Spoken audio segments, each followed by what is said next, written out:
passar, só para relembrar o que é o dinheiro, nós vimos, pode passar. Diferença entre saúde financeira, prosperidade e enriquecimento, pode passar. Vimos que o dinheiro troca em 3 coisas, vimos aí os efeitos colaterais, vimos aí os 2 fundamentos. É bom parar aqui agora um pouco: fidelidade e honra a Deus, vamos trabalhar isso hoje no final, e boa administração, pode passar. Nós temos 12 fundamentos. Primeiro, aprender a administrar. Segundo, ter planejamento. Terceiro, tenha controle de entradas e saídas. 4, vencer o consumismo. 5, viva no seu padrão, não vive no padrão dos outros. 6, desprenda-se das dívidas. E 7, nós vamos continuar hoje aqui. Eu quero ser bem rápido e prático com alguns, tá bom? E vou me delongar em alguns que eu acho mais importante para passar para vocês. Cada um tem a sua importância, mas eu vou demorar um pouquinho mais em alguns que eu entendo ser mais importante para vocês. Então, o 7º fundamento dos 12 que nós vamos ver, ligados à boa administração, nós temos aqui: tenha uma vida honesta. É simples e básico o que eu quero falar para vocês. Deus tem um compromisso de abençoar pessoas que trabalham, mas trabalham de forma honesta, que têm uma vida honesta. E hoje nós temos muita gente, o nosso país, infelizmente, é conhecido como um país de corrupção, né? E essa corrupção que está lá em cima no nosso governo, ela também é um reflexo de uma grande massa toda comprometida com uma vida desonesta, né?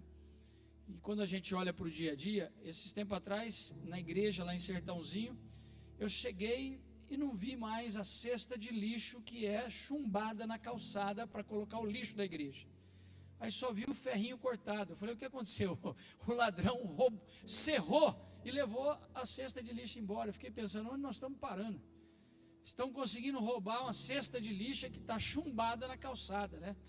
Se eu não me engano, você me disse uma vez que levaram aqui os buchinhos plantados na porta da igreja, que levaram embora um buchinho, né?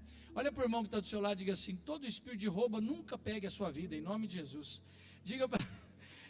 Diga para quem está do seu lado aí, estenda as 2 mãos para quem está do seu lado e diga assim: que o roubo nunca te alcance, nem para levar o que você tem, e nem para você levar o que alguém tem, ok? Quem pode aplaudir a Deus por isso? Então, vamos falar de uma vida honesta. A proposta de Deus é o enriquecimento de forma lícita e honesta, amém? Falando em honestidade, você deve, você paga. Se assumir um compromisso, dia 10 é dia 10, dia 10 não é dia 11, dia 12, dia 15. Você não manda seu filho dizer: fala que o pai não está, ou alguém liga e diz: fala que eu não estou. Tudo isso é comportamento de pessoas desonestas. Então, o propósito de Deus é trazer sobre nós uma vida honesta também na área financeira. Posso ouvir amém? 8. Aprenda a dizer não. Isso aqui é algo incrível. Quero que você dê toda a tua atenção para mim agora e preste atenção no que eu vou te dizer. Alguns de vocês, talvez, ao me ouvirem agora, talvez até vão pensar assim: aonde estava esse homem que ele não apareceu antes da minha vida para me falar essa coisa tão simples? Olha, a palavra não é uma palavra tão pequena, mas ela tem o poder de te livrar de grandes problemas. Eu não duvido que talvez tenha alguém sentado aqui agora, você não precisa se manifestar, mas o seu nome está sujo no Serasa, você sujou o seu nome, porque você não disse não para alguém que você tinha que ter dito não no momento que você tinha que ter dito não. E talvez hoje você pague um preço altíssimo, tendo o seu nome sujo, porque você não soube dizer não. Antes de ser fiador de alguém, leia todos os versículos que a Bíblia apresenta do que significa ser fiador. Aí você pensa várias vezes para saber se você vai ser fiador de alguém. Quando alguém vem te pedir algo emprestado, veja, eu disse ontem que a prosperidade vai nos alcançar de uma forma tão abençoada que a gente vai ter para emprestar e não tomar emprestado, amém? Olha o que Deus disse assim: vocês terão para emprestar e não tomarão emprestado. Agora, mesmo para emprestar, a gente tem que ter inteligência e sabedoria. Você não vai dar o seu nome para alguém que você pode correr um risco. Por exemplo, alguém que não tem um lastro de confiabilidade. Eu vou ajudar você a entender algumas coisas. Não confunda alguém confiável com alguém com lastro de confiabilidade. Qual é a diferença de alguém confiável e alguém com lastro de confiabilidade? Vamos imaginar que alguém peça a você 100 mil reais emprestado. Você tem os 100 mil reais guardado. Você tem um dinheiro guardado para uma reserva, você tem esse dinheiro guardado. Alguém te pede 100 mil reais emprestado. Essa pessoa que te pediu 100 mil reais emprestado é uma pessoa extremamente idônea e honesta. Ela é 100% confiável. Porém, mesmo sendo alguém extremamente confiável, ela não tem um lastro de confiabilidade. O que significa isso? Ela é extremamente confiável, ela te pediu 100 mil reais emprestado, mas ela não tem casa própria, ela tem um carro que vale 15, 20 mil reais, ok? Que ainda paga parcelas, ela não tem nenhum imóvel, e ela te pede 100 mil reais emprestado. Se acontecer qualquer problema com ela, se ela falecer, se ela vier a faltar, se acontecer qualquer problema na vida dela, ela é completamente confiável. Ela só não tem lastro de confiabilidade para vender o que tem para pagar para você. Me lembro de há um tempo atrás, alguém me pediu um valor muito alto, e eu disse para aquela pessoa, eu confio, você não confia em mim? Ela disse, eu confio em você demais. Você para mim é uma das pessoas mais confiáveis que eu conheço. Você só não tem lastro de confiabilidade. Você não tem nada que respalde o que você está pegando. Se você tivesse uma casa de 1 milhão e tivesse me pedindo meio milhão emprestado, eu até pela confiança que eu tenho em você, eu te emprestaria os 500 mil. Você, se tivesse qualquer problema, vendia seu imóvel de 1 milhão, me pagaria e estava tudo certo. Mas você não tem um gato para catar pelo rabo. Então você é confiável, você só não tem lastro de confiabilidade. Então entenda essas coisas antes de dizer sim para alguém. Pais que estão aqui, me ouçam. Aprenda a dizer não para os seus filhos.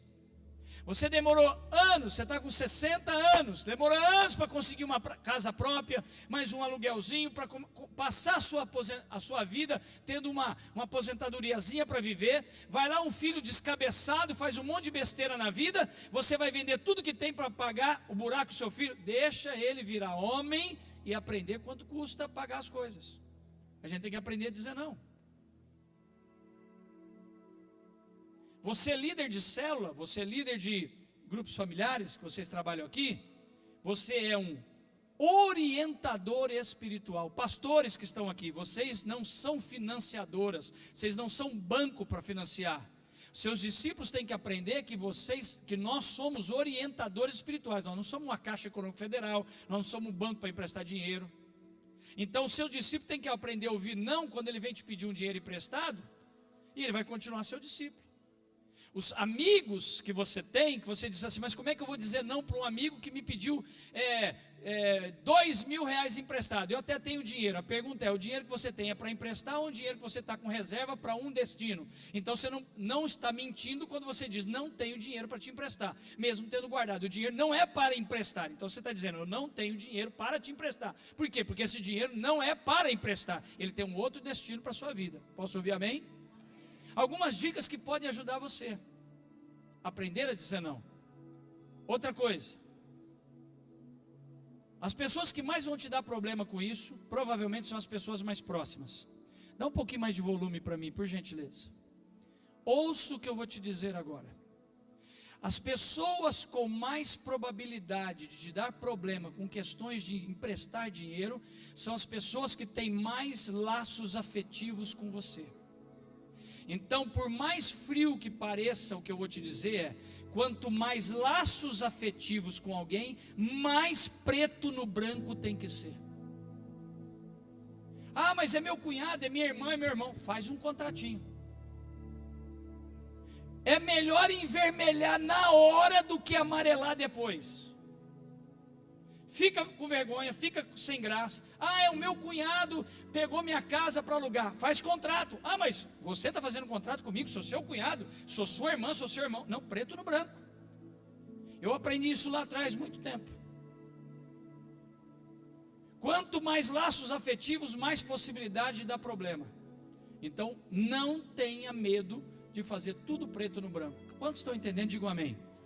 Aprenda a dizer não, e quando dizer sim, faça bem feito, porque essa palavrinha é tão pequena, mas pode te livrar de grandes problemas na sua vida.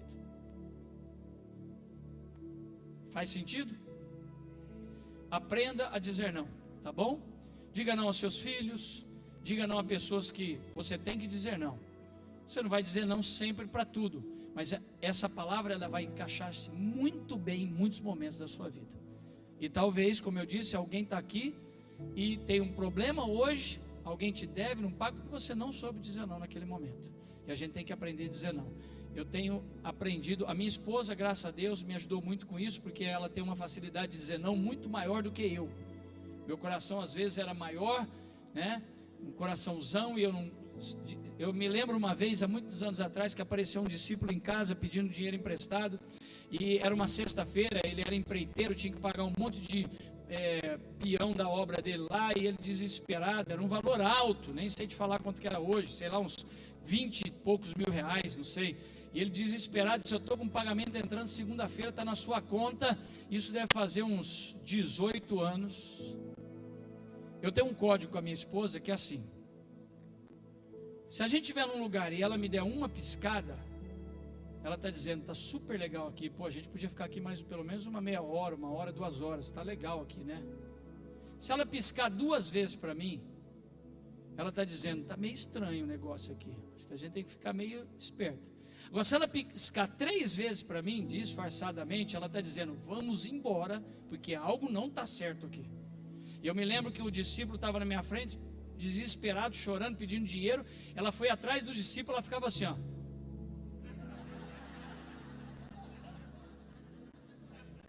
E eu não dei atenção para ela, e o que eu fiz? Eu emprestei o dinheiro. Eu perdi a ovelha, até hoje ele não me pagou. Perdi a ovelha, perdi o irmão e perdi o dinheiro. Diga para o irmão que está do seu lado. Aliás, olhe para o irmão que está do seu lado e diga assim, com os olhos, diga alguma coisa com os olhos, pisca para ele. Quem entendeu, dê um aplauso bem forte a Deus. Aprenda a dizer não, ok?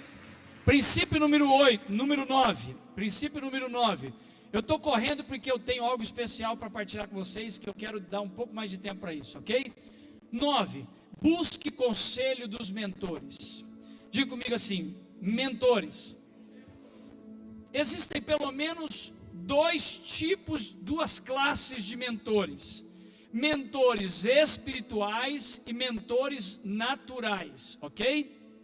Seus pastores, a partir do pastor Eric, da pastora Débora e a equipe pastoral, eles são mentores espirituais na vida de vocês, orientadores. É a minha opinião, ok? Eu não acredito em manipulação. Eu e o Eric, a gente se conhece demais, sei o que passa na cabeça dele, qual é a visão dele, da Débora, quanto à questão do exercício pastoral. Nós não estamos aqui para manipular a vida de ninguém, nós somos orientadores, né? Mas eu entendo o seguinte, ó, olhe para mim e preste atenção nisso. É muito importante que, antes de tomar decisões muito importantes da sua vida, não as tome sem consultar o seu mentor espiritual, o seu profeta. Olha o que a Bíblia diz: consultai os vossos profetas e prosperareis. Isso é um versículo bíblico. Consulte o seu profeta e você vai prosperar. Então, qual é a minha opinião para vocês? E a minha direção e meu conselho? Antes de tomar decisões que podem colocar em risco sua vida financeira, senta e tira uma luz, pede uma opinião, um conselho para o seu pastor. Exemplos, pastor Arão, pode dar alguns exemplos? Posso. Você tem uma casa só, é a casa que você mora, você decide vender ela. Eu não venderia, se fosse você, sem consultar o seu pastor e falar: pastor, estou pensando em vender minha casa, queria uma opinião, queria que o senhor buscasse a Deus junto comigo, para entender se eu devo fazer isso. É sua única casa. Eu tenho um casal na nossa igreja de anos, que não nos ouviram, venderam a casa, pôs no negócio de carro, nunca mais conseguiu restituir essa casa. E a orientação que a gente deu, e o conselho foi: não faça isso. mas não nos ouviu. Antes de você vai mudar de cidade. Ah, vou embora daqui e tal. Pô, tira uma luz com o seu profeta, tira uma luz com o seu mentor espiritual, com o seu pastor. Ore comigo, pastor. Vou sair do emprego, vou abrir um negócio. Está começando a entender? Está conseguindo entender que eu estou colocando coisas que podem trazer uma mudança muito significativa na sua vida? O que custa? A Bíblia diz: na multidão dos conselhos há sabedoria. Na multidão dos conselhos há sabedoria. Então eu vou buscar o mentor espiritual que Deus colocou no meu caminho. Que bom que você tem isso.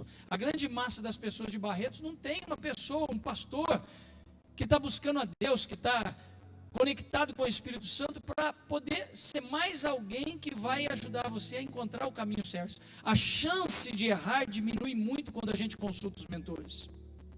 Agora vamos sair dessa ótica do mentor espiritual, que são os seus profetas e seus pastores. Sempre existem especialistas em áreas distintas. Não tome decisão sem consultar um especialista. Por exemplo, eu mexo com negócios há anos, tenho uma boa bagagem de negócio, mas eu não sei tudo e não sou bom em tudo. Se você conhece um clínico geral famoso, não tem, vai ter especialista. Então tem áreas que a gente precisa de pedir ajuda. De vez em quando eu pego o telefone e ligo para alguém: cara, estou pensando em fazer esse negócio, o que você acha disso? Qual é a sua ótica sobre isso? Ele vai dizer: cara, olha, isso, que eu não estava vendo, eu não faria, ou eu faria. Então levante alguns mentores na sua vida que possam te ajudar.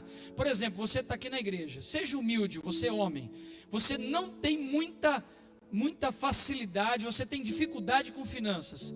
Tem irmãos que caminham junto com você, que tem facilidade com finanças. Tira uma luz com ele antes de fazer uma coisa, faz uma mentoria com ele. Às vezes as pessoas não têm coragem de pagar, às vezes, uma mentoria. Eu faço mentoria online, não consigo presencialmente mais. Não é barata, também não acho cara. Mas esses dias, eu vou dar um exemplo recente. Recentemente uma pessoa lá do Maranhão me procurou por uma consultoria. Eu marquei o horário com eles online, 1 hora. E aí eles foram passando o problema que eles estavam atravessando, foram passando.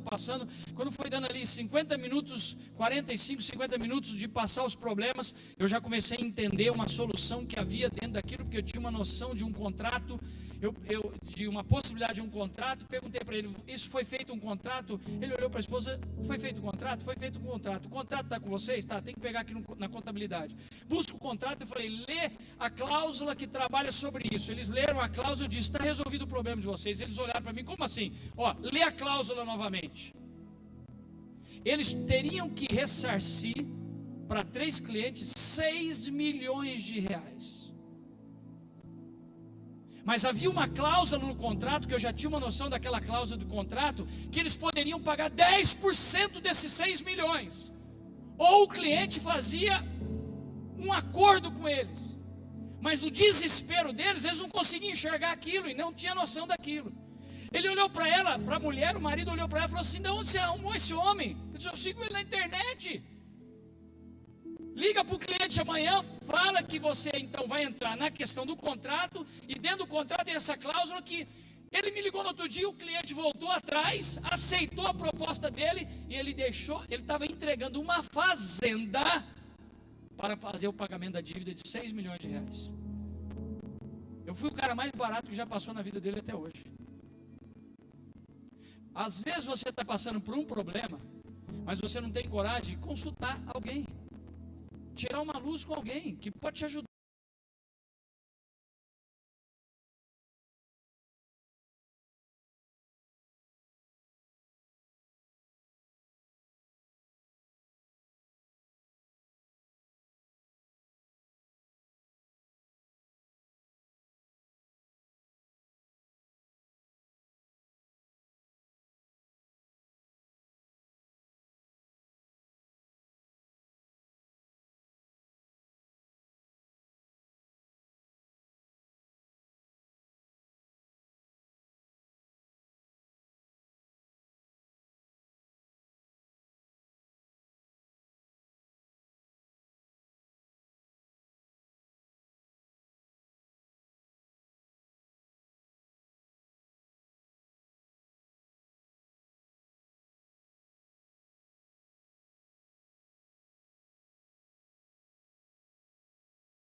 muita prosperidade, mas olhar para todas as pessoas nos olhos e saber, sabe qual a diferença entre eu e você aqui agora? Eu estou no meu momento de trabalho, você está no momento de ser servido, mas eu posso olhar para você, isso é ser simples, e saber que você tem um monte de coisa que você pode me ensinar e eu posso te ensinar. É ser alguém aberto para ser ensinável e para aprender. Isso é ser simples. Mas sabe o que a gente confunde? Ser simples, andar com a roupa tudo estourada, com tênis ruim, com a bicicleta pedalando. Isso não é ser simples, é ser simplista. Agora, ouça o que eu vou te dizer agora.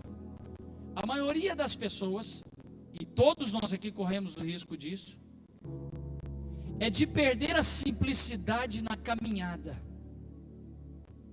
Vou dar um exemplo. Você chegou aqui na igreja, você ganhava 5 mil por mês. Entendeu os princípios da palavra, entendeu os princípios espirituais. Você ganha 5 mil por mês, você tira os 500 reais, entrega de dízimos, tira as primícias, tira as ofertas, fiel. Aí Deus começou a te prosperar. De 5 você começou a ganhar 10 mil, foi para 15 mil, começou a prosperar, abriu um negócio, o negócio começou a romper, você está ganhando 20 mil por mês, 50 mil por mês, aquilo que era o que você ganhava virou seu dízimo. Mas você continua simples. Amanhã você se torna, e quem quiser que venha sobre você o que eu vou dizer agora, a hora que eu falar, diga glória a Deus e aleluia. Amanhã você vai estar ganhando 100 mil por mês. Eu acho que pode melhorar, que migue para mim quem não quiser. Amanhã você pode estar ganhando $500 mil por mês. Mas você agora ganhando $500 mil por mês, você vai entregar 50 mil de dízimo. Vou dar mais uma chance, você vai estar entregando daqui a pouco 50 mil de dízimo.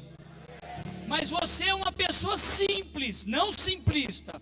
Ganhando $500 mil, você está morando numa boa casa, fazendo vários imóveis de renda, prosperando, dizimando, abençoando pessoas, mas você continua simples. Você continua indo para a célula e olhando para o seu líder de célula, sabendo que ele é o líder da sua vida. Você continua, você agora passa a dar 50 mil reais aqui, mas você não se torna, acha que é dono da igreja agora e olha para os 50 mil reais, olha para o seu pastor e fala assim, está vendo isso aqui? Ó? Se não fosse isso aqui, a gente nem estava aqui.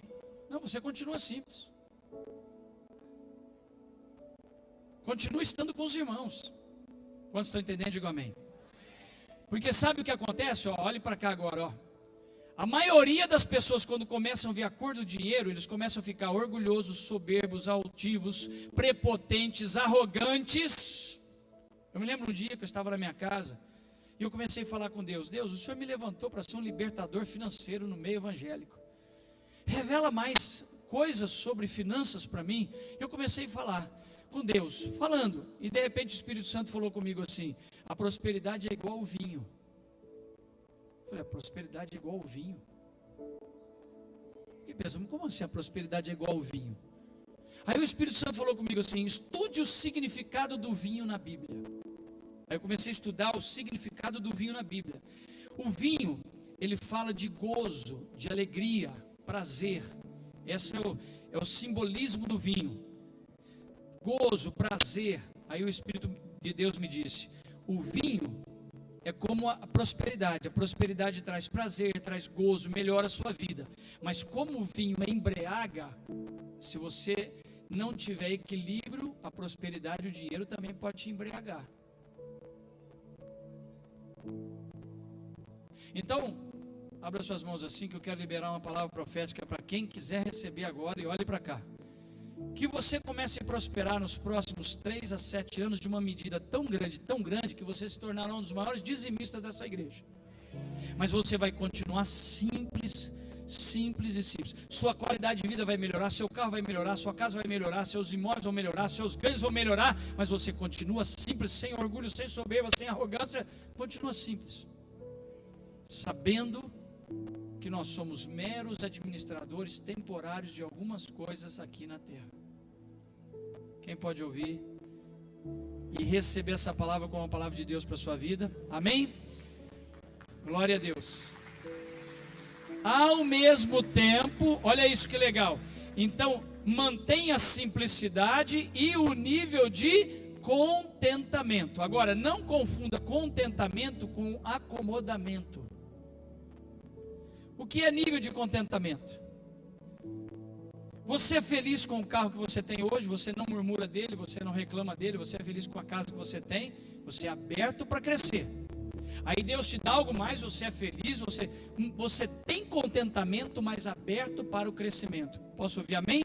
Nunca transformando numa murmuração, porque talvez você sonhava em ter o carro que você tem. Aí você tem um carro, daqui a pouco esse carro começa a ser a razão da sua murmuração. Você não tinha casa, aí você tem a casa e começa a reclamar da casa. Então nunca está contente com nada. Então você está contente, como o apóstolo Paulo diz, eu aprendi a estar contente, mas aberto para o crescimento.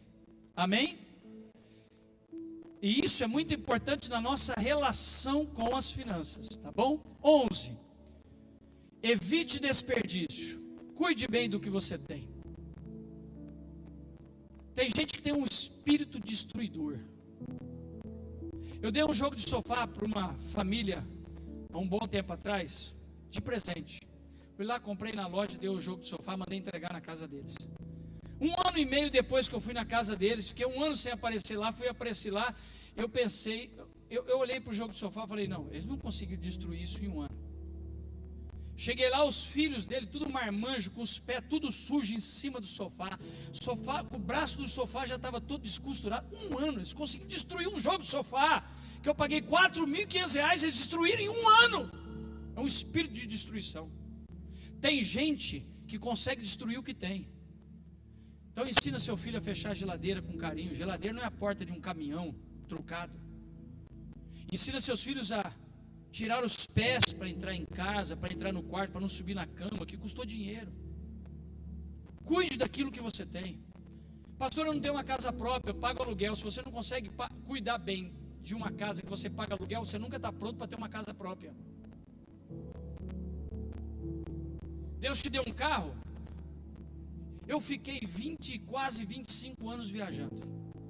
Então eu parava no aeroporto, alguém ia me buscar no aeroporto. Quando eu entrava no carro do abençoado que foi me buscar, ou era o pastor, o obreiro, entrando no carro eu já sabia quem era o cara. Porque tem carro que não é um carro, é uma lata de lixo. Está pensando no seu agora? Você entra no carro tudo sujo, destruído, tudo banco manchado, você não consegue lavar bem lavado. Cuidar do carro que você tem. A gente precisa aprender a cuidar das coisas bem cuidado. Lâmpadas e pessoas vivem mais tempo com a prática de apagar. Então a gente tem que cuidar daquilo que tem. Se você tem uma casa que vale 150 mil, 200 mil aqui em Barretos, e ela está toda destruída, toda mal cuidada, você não cuida dela, como é que Deus vai te dar uma casa de R$1 milhão? Desculpa se está ficando chato o negócio. Se você não consegue cuidar de um carro que vale 15, 20 mil reais, como é que você cuida de um carro que vale 300 mil reais? A gente tem que cuidar das coisas. Você comprou uma geladeira, explica para os seus filhos, aquilo tem que durar. Cuide de tudo que você colocou na sua casa. Esse dia eu cheguei na igreja, um microfone Shure nosso. Cara, sábado eu tive quase com uma dor interna que eu deixei esse microfone cair. Porque eu sei quanto custa isso aqui. Esse dia eu cheguei lá, está um microfone jogado no chão, custa 14 mil reais um microfone. Os abençoados não têm noção de quanto custa. Chamei todos, eles disseram assim, você sabe quanto custa isso? Alguns de vocês que estão trabalhando aqui, não é por mal, vocês têm que trabalhar meio ano para pagar isso aqui. Nós precisamos saber quanto custa as coisas, precisamos ensinar os nossos filhos de quanto custa as coisas.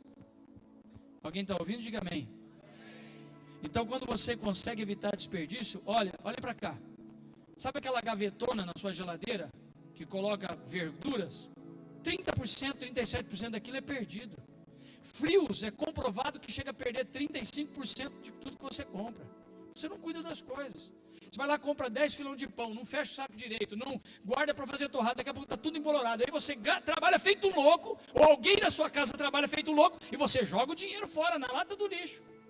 Você sabia que 1/3 da população mundial, agora em novembro nós chegamos a 8 bilhões de pessoas na Terra. Agora em novembro, 8 bilhões. Você sabia que 1/3 da população mundial, quase 3 bilhões de pessoas estão na zona da fome, comendo uma ração diária por dia. nos países chamados país de linha vermelha, 1/3 da população passa fome. Agora você quer saber o que eu vou te falar? 1/3 de toda a produção de alimento no mundo é desperdiçado e jogado fora. Aí você trabalha feito louco para jogar o dinheiro fora. Você vai lá, trabalha feito louco, compra um sofá de 5 mil reais, põe na sua sala e permite seu filho pular com os pés tudo sujos. Não cuida do que tem. 12. Agora eu vou sentar e vamos naquele tipo, senta que lá vem a história. Olhe para mim agora, que agora eu quero sentar, que eu quero chamar a sua atenção de forma diferente. Feche os seus olhos. Espírito Santo, que o que eu vou repartir com os teus filhos agora seja um rema para a vida deles. Que o que eu vou repartir com eles agora venha transformar a vida deles nos próximos 5 a 10 anos. E que eles venham experimentar algo sobrenatural. Que sejam mais do que palavras, seja uma revelação que eles venham receber hoje. Voltar para casa assim, com muita disposição de pôr em prática tudo isso para verem as suas vidas completamente transformadas nos próximos anos. É o que eu declaro em nome de Jesus, amém e amém. Então ouça o meu testemunho agora. Eu vou entregar um princípio contando o meu testemunho. Eu estou com 58 anos. Quantos anos? Em agosto eu faço 59 anos. Com 19 anos de idade, quantos anos? Faz quanto tempo? 40 anos. 39 para 40 anos. Um jovenzinho, começando a vida. Estou na minha casa, era 11 horas, 11h30, meia-noite. Estou lendo a Bíblia, Gênesis, a partir do capítulo 38, 40, 39, 40, 41. Estou lendo a Bíblia, vou resumir por causa do tempo de tudo que eu ainda tenho para entregar para vocês. Estou lendo a Bíblia, e aí estou lendo aquele texto onde o rei Faraó tem 2 sonhos. O primeiro sonho dele é, ele vê 7 vacas gordas pastando à beira do Nilo, e depois vê 7 vacas magras que vêm andando em direção, cada uma das magras pega uma das gordas, come e continuam magras. Ele acorda sem entender nada, sonho maluco. Ele acorda, dorme de novo, tem outro sonho. Ele vê um pé de milho crescendo, e nesse pé de milho tem 5 espigas de milho boas. Aí brota da terra 5 espigas secas, cada uma pega uma boa, come e continua seca. Aí ele entra em parafuso. Chama seus conselheiros, seus mentores, ninguém consegue interpretar e entender nada do sonho. Até que um deles, o rei desesperado, querendo entender, um deles lembra-se que tinha passado um tempo preso, e que alguém na cadeia tinha tido um sonho com ele, com o copeiro e o padeiro, e ele tinha o dom de interpretações. Ele se lembrou de José, ele manda chamar José, apresenta José, o rei conta os 2 sonhos para José novamente. José olha para o rei e diz assim, quase que assim, rei, de boa, super simples o seu sonho. Então o que significa? Ele diz, na verdade as 7 vacas gordas e as 7 espigas boas representam a mesma coisa, os próximos 7 anos que vão vir pela frente. As 7 vacas magras que comem as boas e as 7 espigas secas que comem as boas e continuam secas, é que após os 7 anos, de 7 anos de muita fartura e de 7 anos de uma economia saudável no planeta, virão 7 anos de uma crise tão profunda que muita gente vai morrer. Quando José interpreta o sonho, o rei para diante dele pasmado e diz, que loucura isso. Agora, ouça o que eu vou te dizer agora, que eu vou trazer um olhar para você sobre isso, diferente talvez do que você já viu até hoje. Nós temos hoje provavelmente milhões de pessoas. Agora, em algum lugar do planeta, o planeta é um formigueiro humano, 8 bilhões de pessoas. Quantas pessoas estão agora, milhões de pessoas agora, diante de uma tela de computador, ou olhando alguma reportagem, para ter um vislumbre, uma possibilidade do que vai acontecer a semana que vem na economia? Daqui 3 meses na economia. Veja, nós estamos num momento do país que quando você olha para o mercado dos empresários hoje, para o meio empresarial, Está todo mundo igual jacaré numa lagoa, tira a cabeça para fora, olha o cenário, mergulha e está esperando para ver se investe ou não investe. Está todo mundo tentando entender para onde vai, aonde ele joga o dinheiro dele. Esse é o planeta Terra. Ninguém sabe o que vai acontecer daqui 15 dias. Agora Deus pega uma pessoa e dá a ela a revelação do que aconteceria na economia nos próximos 14 anos. Você tem noção do que é isso? Tem noção, você como investidor, saber exatamente o que vai acontecer nos próximos 14 anos na economia? Aí o rei Faraó olha para José e fica pasmado, porque agora ele tem uma visão de 14 anos da economia pela frente. Ele tem a possibilidade de se tornar a maior economia do planeta. Na época, o Egito era a terceira economia. Aí o rei olha para ele e diz assim: ok, já que você tem a visão do que vai acontecer na economia, você tem um plano econômico que eu posso usar? Aí José se apresenta como ministro da economia. Ele diz: eu tenho um plano econômico, é tudo que nós estamos precisando. É o Paulo Guedes da época. Ele diz assim: eu sei o que fazemos. Ele diz assim: nos próximos 7 anos, já que serão 7 anos que a gente já sabe que serão bons, de tudo que a gente ganhar, nós vamos recolher e armazenar, nos capitalizar com 20%. É quando ele diz para o rei: vamos guardar a quinta parte de um todo é 20% de um todo. Então de tudo que nós colhemos, de tudo que nós ganhamos, nós vamos guardar a quinta parte. Quando vencer 7 anos, nós vamos estar tão armazenados, tão capitalizados, e quando começar a entrar os 7 anos de crise, a situação vai ficar tão ruim, que todo mundo, só nós teremos produto para vender, só nós teremos dinheiro para comprar, nós vamos nos tornar a maior potência econômica do mundo. O rei tira o anel dele, enfia no dedo de José e diz: você governa o Egito daqui para frente, você é o ministro da economia. Agora olhe para cá. Há 40 anos atrás, 39 para 40 anos atrás, eu era o Arãozinho. Estou sentado na minha casa, começando a minha vida. Quando eu olhei para aquilo, eu fiz uma oração comigo e com Deus e disse: Deus, se esse negócio funcionou lá atrás e foi o Senhor que deu essa estratégia, então esse negócio funciona hoje. Então a partir desse mês, eu vou começar a guardar 20% de tudo que cair na minha mão. Fiquei impactado com a revelação. Fui dormir. No dia seguinte levantei. Para conseguir praticar isso, você tem que pôr em prática todos os 11 princípios que estão para trás. Eu tive que sentar, pegar uma folha e começar o planejamento. Primeira coisa, comecei a anotar tudo que eu gastava. Quanto gastava disso, quanto gastava disso, academia, aluguel, e vai indo, fui pondo, tudo que eu gastava. Eu tinha um cachorro pastor alemão, que hoje eu gastava uns 300, 400 reais para ter o cachorro pastor alemão. Fui pondo uma lista de tudo, tinha um carro, tinha uma moto, fui pondo tudo. Quando eu acabei a lista, que eu fiz a soma de quanto eu gastava, eu tive a grande descoberta, de que o que eu tinha decidido fazer não dava para fazer, porque eu gastava tudo que eu ganhava. Como talvez você está me olhando agora e diz: esse cara ficou louco. Ele veio me ensinar que eu tenho que dar o dízimo, ainda tenho que guardar 20%, eu vou viver de quê? Mas eu também não sou milagreiro, eu sou um mestre que ensino princípios. E o que muda a sua vida são princípios. Então eu vou te dar 2 coisas agora, preste bem atenção no que eu vou te falar. Eu não vim te...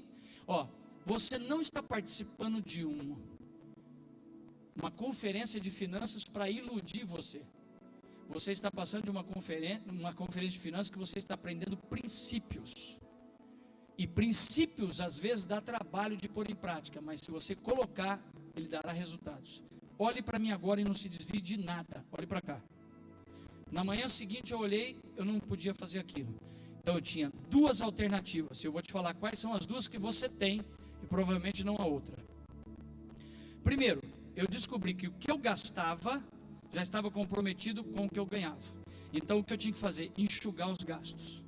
Eu tinha um cachorro pastor alemão que eu gastava, se fosse hoje, 400, 500 reais por mês, vacina, ração, Naquela tarde eu dei de presente o cachorro ao pastor alemão e passei a latir de noite para economizar cachorro no quintal. Dei o cachorro, fazia academia, saí da academia, fui dar volta no quarteirão. Tinha um carro, uma moto, vendi o carro, fiquei só com a moto, fui diminuindo. Quando eu fui diminuindo, eu consegui chegar quase sobrar 20%, mas não dava ainda. Então, olha o que eu fiz: diminuir gastos. Pior que pobre é rico que fica pobre. Pior que não ter acesso a algumas coisas é ter e ter que tirar o acesso. Você tem um canal de assinatura, mas vai talvez descobrir hoje, para guardar 20%, vai ter que ficar sem canal de assinatura. Aí você olha para mim e fala assim: vou ver o que em canal aberto? Não vê, vai ler Bíblia. Ó, eu estou precisando, beleza. Estou precisando economizar, começa a fazer jejum intermitente, para economizar. Se vira, mano. Ó, e fica magro, hein? Então, qual é o primeiro? Para sobrar, diminuir custos. Já tirei tudo que eu tinha que tirar. Se eu tirar mais alguma coisa, tiro o oxigênio. Eu morro. Então, qual é? Não tem mais o que tirar, mas não conseguiu sobrar 20%. O que você tem que fazer então? Tirei os gastos, eu vou aumentar os. Posso ouvir alguém? Vou aumentar os. Trabalhar, mano. Pra galera. Está trabalhando das 8 às 6, arruma bico para fazer, vai fazer qualquer outra coisa, junta os filhos, vai fazer qualquer coisa. Você tem que ganhar dinheiro. Prosperar dá trabalho. Sabe o que aconteceu? Olha para mim. Consegui baixar custo e fui trabalhar mais para ganhar dinheiro. Primeiro mês guardando a quinta parte. Segundo mês guardando a quinta parte. Estou falando de um menino de 19 com 20, quase 20 anos. Terceiro mês guardando a quinta parte. Quarto mês, 7 meses guardando a quinta parte. Quando eu comecei a olhar, eu falei assim: vou ficar rico. Vou ficar rico. 1 ano guardando a quinta parte. 2 anos guardando. Quando deu 3 anos, eu já falei: agora eu vou ficar rico mesmo. Porque eu comecei a ver a cor do dinheiro. E se vocês quiserem saber o que eu fiz com o dinheiro, você tem que me trazer de volta. Porque não é só guardar, porque quando você guarda, quem ajunta enriquece. Mas o grande segredo é fazer multiplicar isso que você está juntando. Porque o maior sistema de multiplicação é o sistema de compra e venda. Vamos lá. Comecei a juntar, 3 anos juntando. Quando bateu 7 anos juntando, eu já estava ficando rico. Eu vou enxugar a história para você. Para você chegar a uma conclusão se você acha que eu sirvo para estar ontem de manhã à noite e hoje ensinando algo para vocês. Veja se eu tenho conteúdo para conseguir. E humildemente eu estou falando isso. Firmeza, mas humildemente. Há mais ou menos 15 anos atrás, quantos anos? Eu fui enriquecendo tanto que há 15 anos atrás eu passei a viver com a quinta parte e sobrar 80%. O mês que eu e essa abençoada gasta mais é 20% do que a gente recebe. Aí você faz as contas se eu sirvo e tenho moral para ensinar alguma coisa. Vai fazer uns 15 anos que o mês que a gente mais gasta, eu e minha mulher, é 20% do que a gente gasta e o resto sobra. Agora, é fácil? Foi fácil? Mas como eu fui disciplinado no planejamento, na estratégia, hoje vocês estão ouvindo alguém que vive esse modelo e essa condição de vida. Se você sair daqui decidido a pagar um preço de praticar esse princípio, eu estou te dando o segredo do enriquecimento. Esse princípio, fazer um fundo de reserva, depois começar a fazê-lo girar e trabalhar para você, transformar os passivos em ativos. A gente pode marcar uma próxima reunião para a gente trabalhar tudo isso. Eu vou dizer para vocês que talvez 95% dos meus passivos são todos ativos hoje, porque você tem que ter inteligência para isso. Por isso eu disse ontem que você tem que estudar finanças.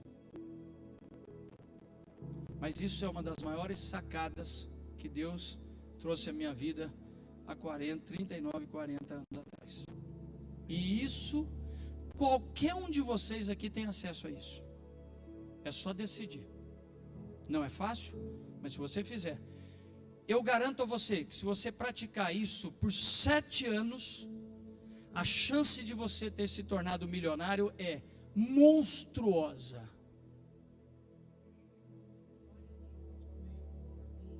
Não é fácil, mas é incrível.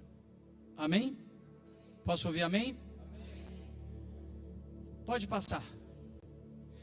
Agora aqui está a cereja do bolo. Eu passei para vocês 12 princípios voltados à parte de administração financeira e comportamento na área financeira natural da sua vida. Volta a balança para mim, por gentileza. Volte a balança. Obrigado. Os fundamentos da prosperidade. Lembra do que eu disse? Sua vida financeira será resultado de uma boa administração, que está ligada aos 12 princípios que eu dei a vocês. Entreguei o último agora, que é o construir um fundo de reserva. Só que por mais que você faça tudo isso, você precisa entrar nisso aqui e viver isso aqui na sua vida. E eu quero falar um pouquinho sobre isso aqui, que é fidelidade e honra a Deus. Pode voltar lá. Nós temos 3 maneiras que Deus estabeleceu para vivermos plenitude no nosso compromisso, na aliança dos filhos de Deus com Deus, que são primícias, dízimos e ofertas. Eu quero rapidamente trabalhar com vocês pelo menos o básico de tudo isso. Durante anos da minha vida, ouça esse meu testemunho. Durante anos da minha vida eu não entendi o que era primícias. Eu tinha uma visão completamente errada de primícias. Eu achava que primícias era se eu tirasse o dízimo, eu recebia, tirava o dízimo, e a primeira coisa que eu fazia era tirar o dízimo. Eu entendia que aquilo era primiciar, tirar o que é de Deus primeiro. Até que, há mais ou menos uns 18, 20 anos atrás, eu entendi, tive uma revelação, eu fui ensinado, entendi que primícias era algo muito distinto na Bíblia, que a Bíblia deixa claro o que é primícias e o princípio de primícias. Deixa eu rapidamente fazer um panorama, uma viagem com você sobre primícias. Primícias precede dízimos. Aonde está a primeira referência de dízimos? Em Abraão. Abraão entregava as primícias e os dízimos a Melquisedeque. Abraão nasceu muito depois de Adão e Eva. Então olhe para mim e preste bem atenção nisso. Lá no Éden nós já encontramos o princípio de primícias, bem antes dos dízimos. Nós temos 2 homens, um chamava Abel e um chamava Caim. Talvez você vai entender esse texto agora como você nunca entendeu antes. Pastor, eu nunca dei primícias, ou nunca entendi primícias. Isso é algo novo, é uma revelação nova? Não, você que está entendendo isso agora. Essa revelação precede dízimos. Nós temos no Éden, a Bíblia diz assim, capítulo 4 de Gênesis: coabitou Adão com Eva sua mulher, e deu à luz a 2 filhos. A um chamou Abel, e a outro chamou Caim. Os 2, o texto, verso 3 diz, após um tempo. Olhe para cá um pouquinho agora.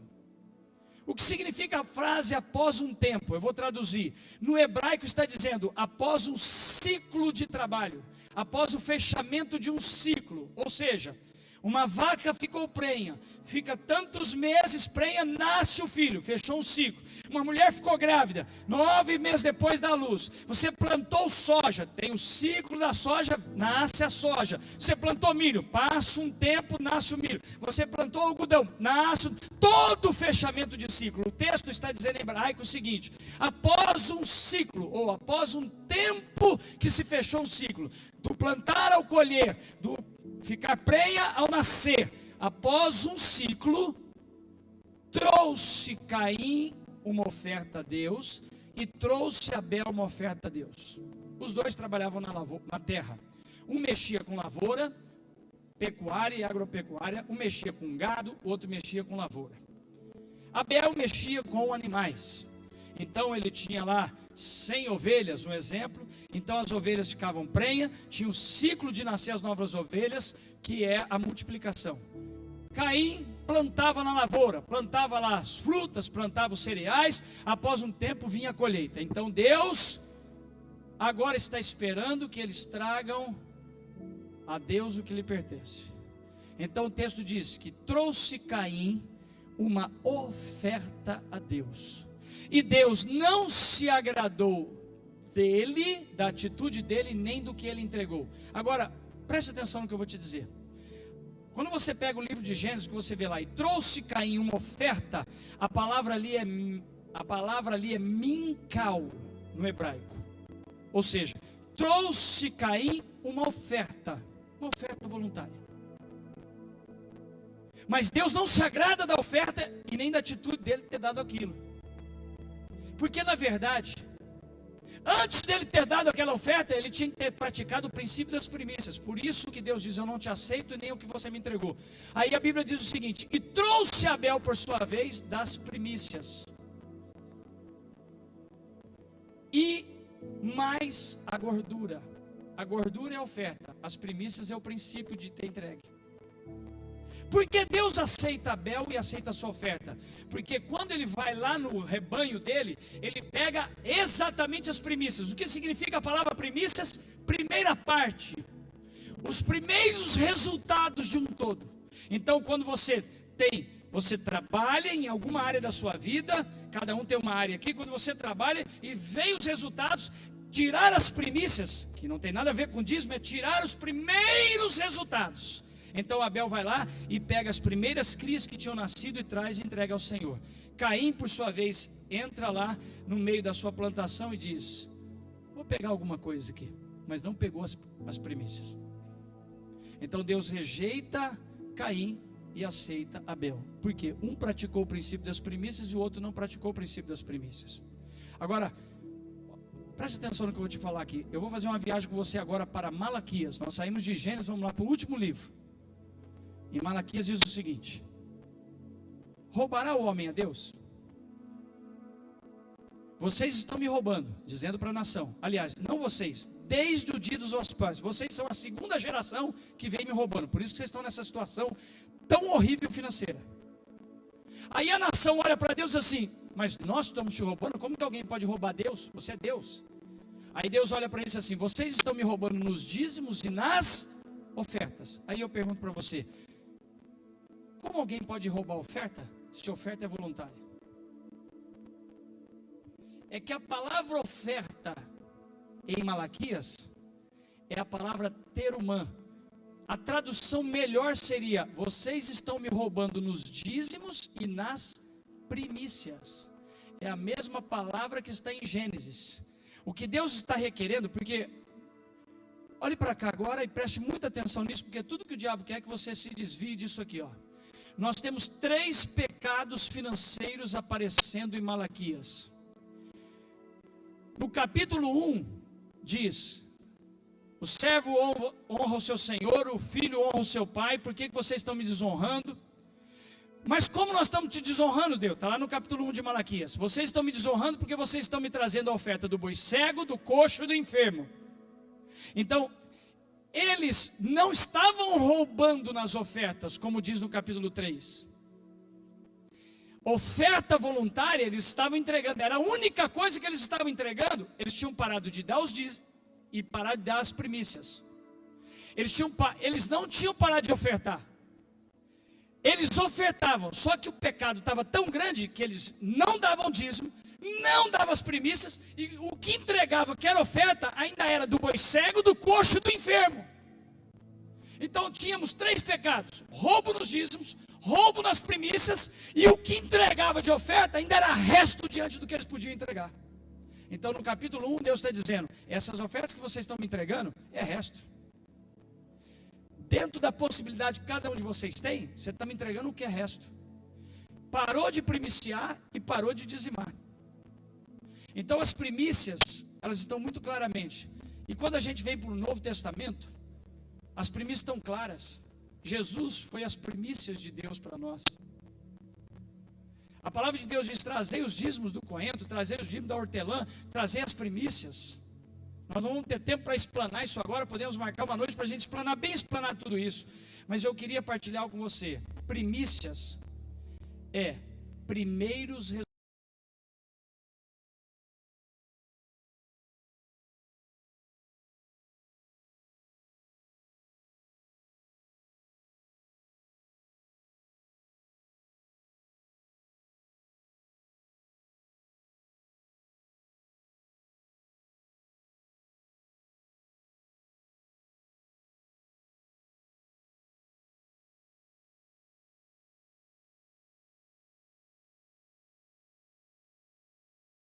Então, quanto eu ganhei? Você trabalha mensalmente, você fecha o ciclo de 30 dias e vai receber. Alguns recebem no quinto dia útil, alguns no dia primeiro.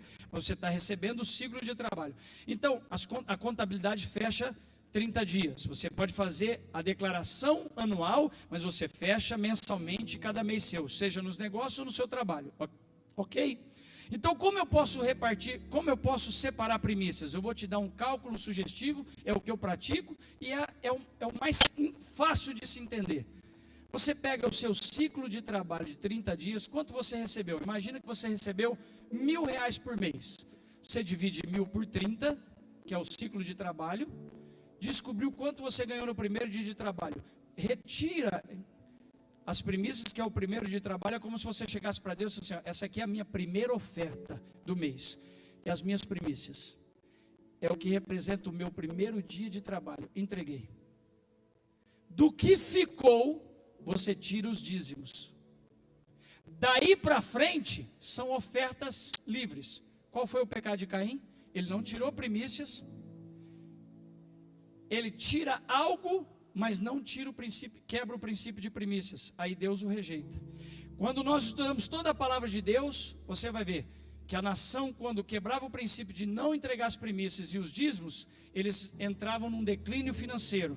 Aí Deus tinha que trazer a restauração, eles prosperavam de novo quando começavam a praticar. Pastor, eu quero começar um novo tempo na minha vida, eu quero ajustar minha vida na minha relação. Eu já recebi princípios que vão me ajudar a viver o princípio de boa administração. Agora eu quero ajustar a minha vida com a minha relação com Deus nos princípios espirituais. Eu vou primiciar. Como você pode primiciar? A partir desse mês, pegue o que você recebe, divida por 30. Você vai pegar o primeiro dia de trabalho. Isso aqui são suas primícias, entregue separado. Minhas primícias é isso. Do que ficou, você tira os dízimos. Agora eu vou trabalhar algumas perguntas que são as que eu mais... Olha, tem dia que eu recebo 30 perguntas dessa, e eu tento responder alguns, mas não consigo todo mundo em direct e e-mail. Mas eu vou responder algumas perguntas que são dúvidas básicas. E agora talvez a coisa vai ficar um pouquinho mais apertada. Estou ensinando o princípio, você nunca é obrigado a nada, tá? Você é livre para praticar, honrar e quebrar princípios. Nunca obrigado, mas eu vou ensiná-lo. Pastor, eu sou empresário. Eu dizimo do bruto ou do líquido? Vamos lá. Vou dar um exemplo da minha vida para vocês. Todo dia 30 eu fecho os 3 caixas das minhas empresas. Eu acabei de dizer para vocês que o mês que eu mais gasto é 20% do que eu ganho. Como é que eu dizimo do meu Prolabore? Vamos imaginar que você tem uma empresa que ela fechou 50 mil líquido. Não estou falando de bruto. Você fechou, ó. Eu faturei 100 mil bruto. Tirei matéria-prima, tirei mão de obra, tirei impostos, tirei parte administrativa da empresa. Então, eu tirei. Quanto me sobrou essa empresa que eu faturei? Um exemplo, faturei 100 mil bruto. 100 mil bruto. Eu tirei 70 mil, mão de obra, matéria-prima, os gastos da empresa, sobrou 30 mil. Quanto a empresa deu de lucro? Posso ouvir? Quanto a empresa deu de lucro? Mas você, como dono da empresa, tira 10 mil de Prolabore, que é o que você passa o mês. Aí você do Prolabore tira R$1.000 de dizimo e diz que você é dizimista. Não, você está roubando a Deus. Você não ganhou 10 mil. Você ganhou 30 mil. Você que resolveu tirar 10 para viver. Veja, eu tenho um faturamento razoável. Eu vivo com 20% do que eu ganho. Como é que eu dizimo do que eu retiro? Se eu ganhei 80% a mais. A maioria dos empresários dizimam de prolabore e se dizem honestos diante de Deus, mas não são. Você encontrou um pastor que está te ensinando o que é verdade. Você pode não praticar, mas essa é a verdade. Pastor, eu não sei quanto a minha empresa dá de lucro. Então você tem um problema sério, porque você não acertou a primeira parte. Como é que você tem uma empresa e não sabe quanto ela te deu de lucro? Você é grupo de risco. Você pode estar fechando no vermelho ou no positivo, mas você tem que saber o que está acontecendo. Então você tem uma empresa, faturou 50 mil por mês, tirou matéria-prima, tirou imposto, tirou tudo, sobrou 20 mil. Esse é o que você ganhou. Você vai primiciar de 20 mil, dizimar de 20 mil e ofertar de 20 mil. Aí você decide o que você quer tirar para viver, se você vai deixar um pouco mais para fazer um caixa na sua empresa. Ficou claro isso? A pergunta não é se você vai praticar ou não, se você entendeu. Quem entendeu, diga glória a Deus. Pastor, eu sou assalariado, eu dizimo do bruto ou do líquido? Simples. Tudo que se desconta de você, mas que é benefício, dizime do bruto. É benefício, dizima do bruto. Só não dizime daquilo que se desconta que não é benefício. Simples. Pastor, eu vendi minha casa, eu tenho que dar o dízimo dela ou não? Simples. Quando você adquiriu ela, você já era dizimista, um capital já dizimado? Era, então já está dizimado. Vendeu, pode comprar outro, fazer o que quiser. Já é um capital dizimado. Pastor, eu não era dizimista, eu tenho um patrimônio que eu não era. Agora é que eu não vendo nunca mais. Aí eu vou te apresentar um irmão da minha igreja, que quando entendeu esse princípio, quando eu ensinei, ele me procurou e disse: pastor, eu preciso resolver uma situação na minha vida, eu vou te dar um testemunho. Eu disse: que foi? Ele disse: eu me converti, o senhor sabe, faz 2 anos. Eu devo ter uns 5, 6 milhões de imóvel. Eu não vou vender esses imóveis nunca, porque eu comprei eles para renda. Mas também é um capital que eu tenho que nunca foi dizimado. Eu posso dizimar em 12 vezes, porque eu quero todo o meu capital dizimado e abençoado por Deus? Eu disse: pode fazer isso. O cara é crente, hein? Esse é crente. O que você só precisa entender é o princípio. Está ficando pesado? Eu só preciso entender que eu preciso viver o princípio. Primícias. Pega o que você fechou, divide por 30 e encontrei o primeiro dia. Tirei. Do que ficou, tira os dízimos. Daí para frente são ofertas livres que você vai sentindo, crescendo em fé. Eu há anos entrego em média de 20 a 25% de tudo que eu recebo. Então já tiro as primícias, tiro os dízimos, tiro as ofertas. Em alguns momentos esporádicos eu vou semeando ofertas diferentes. E eu tenho vivido assim, isso tem sido um presente para a minha vida, porque Deus só tem me prosperado e abençoado. Então eu apresentei, volte a balança por favor. Eu apresentei para vocês, boa administração e fidelidade e honra a Deus. Você quer recomeçar a sua vida, ou você quer começar a sua vida num novo tempo, pratique todos os princípios administrativos e viva fidelidade e honra a Deus. Talvez você está aqui, pastor, primeira vez que eu estou ouvindo o princípio de primícia, já ouvi, mas não tinha entendido, mas eu quero ser um primiciador. Eu quero só indo para o final com vocês, dizendo algo. Eu passei anos da minha vida não primiciando, porque eu não conhecia o princípio. Eu entendi que primícia era outra coisa. E já muito abençoado por Deus. Mas eu me lembro, há uns 15, 16 anos atrás, quando eu comecei a praticar o princípio de primícias, literalmente eu senti algo sobrenatural sendo manifestado na minha vida, que eu ainda não vivia isso. Experimente o princípio e veja o que Deus vai fazer na sua vida. Dizimar é uma das coisas mais prazerosas para a vida de um homem e de uma mulher de Deus. E ofertar, vai sentindo Deus te conduzir nisso. Vai crescendo nas suas ofertas. Vai dando passos nas suas ofertas. E você vai começar a ver Deus mover a sua vida. Então a sua vida, quando você começa a entrar num ajuste de como você gerencia e administra as finanças, e você começa a dar passos de fidelidade e honra a Deus, primiciando, dizimando e ofertando, a junção dessas duas coisas te farão prosperar debaixo da bênção e da proteção de Deus. Amém? Feche os seus olhos, curve a sua cabeça.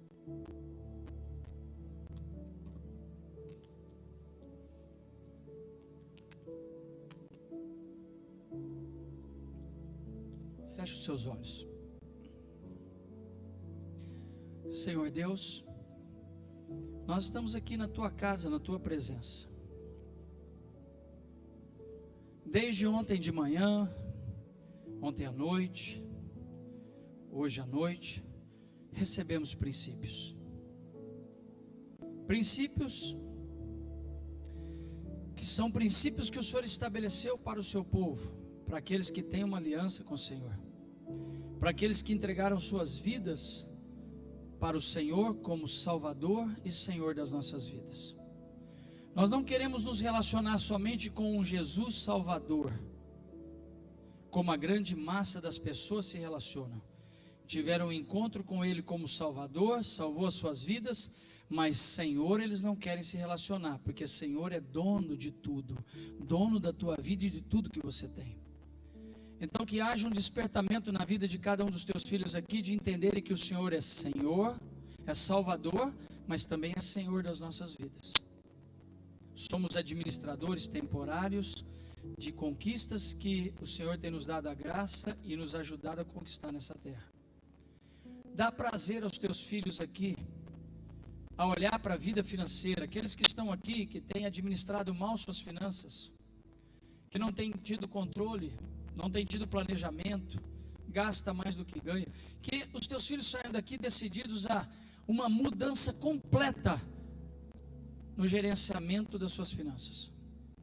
Mas também se tem filhos teus aqui, alguns talvez que se converteram recentemente, vieram de uma vida longe de Deus, completamente desprovidos de conhecimento, de revelação, de entendimento, de que existe uma forma de se relacionar com Deus e com o seu reino, investindo também financeiramente. Se tem pessoas aqui que até hoje não são dizimistas, que saiam daqui decididos, eu quero ser dizimista. Talvez você está aqui, você não pratica o princípio das primícias, e a partir de hoje você vai começar a experimentar o princípio das primícias. Pegar o seu mês, tirar o primeiro dia